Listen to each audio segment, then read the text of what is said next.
今日も一緒に人生を立て直していきましょう。ついに息子が誕生しました。僕45歳、妻40歳、いわゆる高齢出産でした。妻の希望もあり、計画無痛分娩を選択したので、出産日は決まっていました。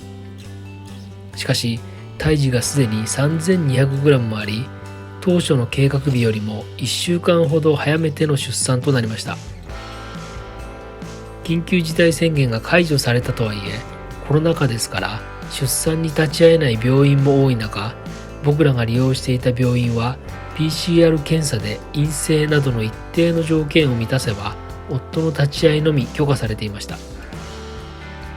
当日は朝9時頃から陣痛を促す点滴を入れていき、少しずつ増やしていきました。初めは余裕だった妻も点滴が増えていくたびに陣痛も激しくなり、痛みに顔を歪め始めました。子宮が開いて赤ちゃんが出てくる体勢にならないと出産はできませんから、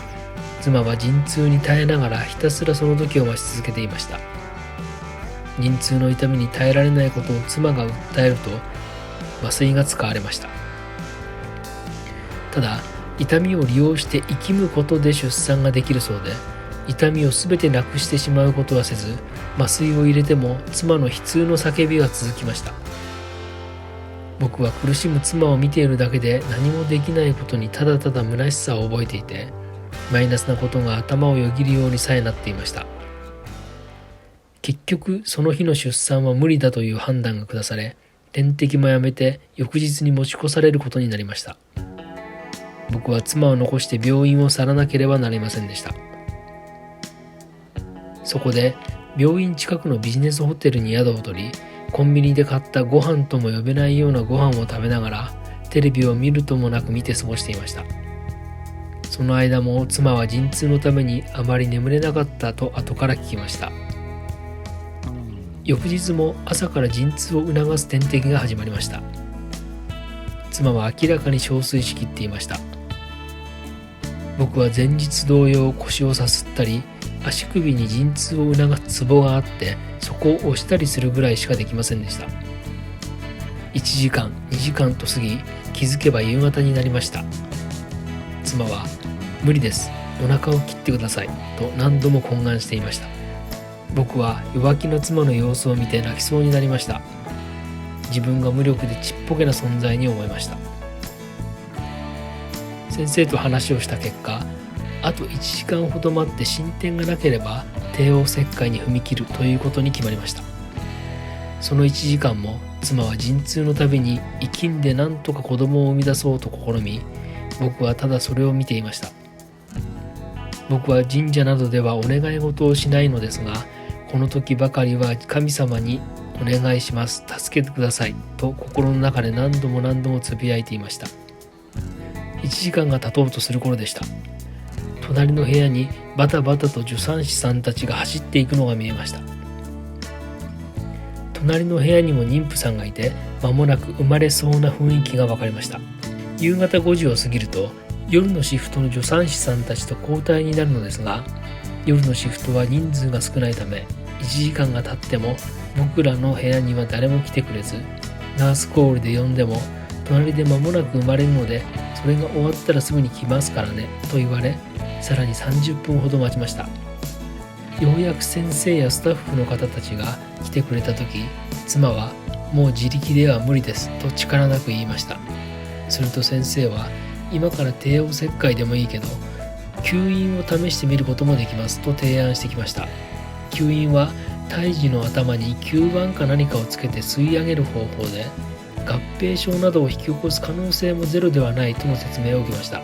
そしてもし吸引がダメなら帝王切開に踏み切るということで、帝王切開の同意書もすでに用意してありました。妻は気力を振り絞り、吸引に最後の望みを託してダメなら切ることに同意しました。いつまで続くかわからない状態よりも方針が決まったことで少し楽になったようにも見えました。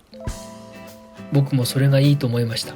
というのは、実は僕自身が吸引で生まれたからでした。母親が体力の限界でもう無理ですと医者に懇願して吸引となったそうで、まさにその状況を目の前にして僕は親子の運命のようなものを感じずにはいられませんでした。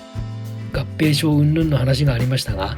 僕自身が吸引で生まれているのだし、なんだかいけるような気がしていました。しかし吸引はただ吸い上げるという甘いものではありませんでした。吸引は妻の生き物を助けるためのもので、妻が頑張らなければ意味がないと先生はおっしゃっていました。さらにもう一人の先生がパンパンに張った妻のお腹を上から強く押して赤ちゃんを押し出すことも同時にやっていて、妻の悲鳴が何度も室内に響きました。吸引は回数に限界があるそうですが、5回目ぐらいだったでしょうか。ようやく出産の運びとなりました。ただ赤ちゃんが出てきてすぐに泣かず、先生が蘇生と発した時、僕は頭が真っ白になりましたが、次の瞬間元気に泣いてくれました。およそ36時間に及ぶ難産でした。出産の後も妻は切れた栄陰を縫う手術をしていて、その痛みで何度も叫んでいました。本当に男は何もできないことを知ると同時に、世の中もっと女性を優遇してもいいのではないかと思いました。2011年の離婚を機に人生が転落し、10年近くにわたってどん底生活を送っていた僕を、現実から逃げてばかりいた僕を、妻と赤ちゃんが現実に引き戻してくれました。我に返ったと言いますか、現実的に赤ちゃんを育てていかなければいけないわけですから、当然といえば当然ですが、生きるエネルギーのようなものがみなぎっているのが明らかにわかります。人生も残りあと半分、精一杯生きていこうと思います。チャンネル登録をして一緒に人生を立て直していきましょう。ご視聴ありがとうございました。